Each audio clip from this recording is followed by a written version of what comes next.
Good afternoon, Legislative Information. At the State House, the phones were ringing. You'd like to know about the medical marijuana? Judy St. Pierre says she had fielded about a dozen calls by midday.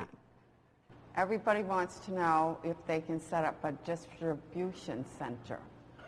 And one gentleman called and wanted to know, could he start growing his marijuana now? And I said, I didn't think so.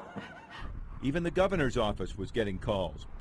Maine has allowed the use of medical marijuana for about 10 years, but Tuesday's vote approves the creation of a distribution system so people can more easily get the pot they want. For the state, this now becomes a pretty complicated assignment. It has to create a system of private dispensaries, basically nonprofit businesses that will be licensed to buy and sell marijuana.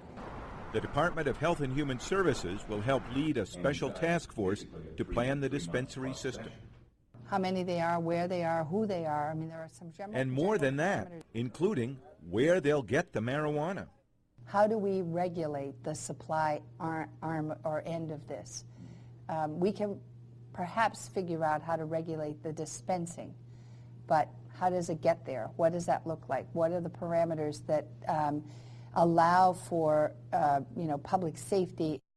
The sponsor of the referendum says it should be simple. Jonathan Levitt told us by phone he'd like to see the dispensaries themselves also be the growers. But marijuana is still an illegal drug, and law enforcement agencies worry how growing and selling it will be regulated.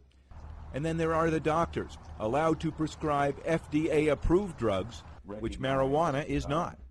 I would not advise a physician to write anything about marijuana on a prescription blank. Andy McLean says he'd like doctors to also have a seat at the table.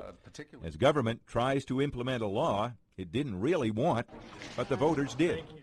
In Augusta, Don Kerrigan, News Center.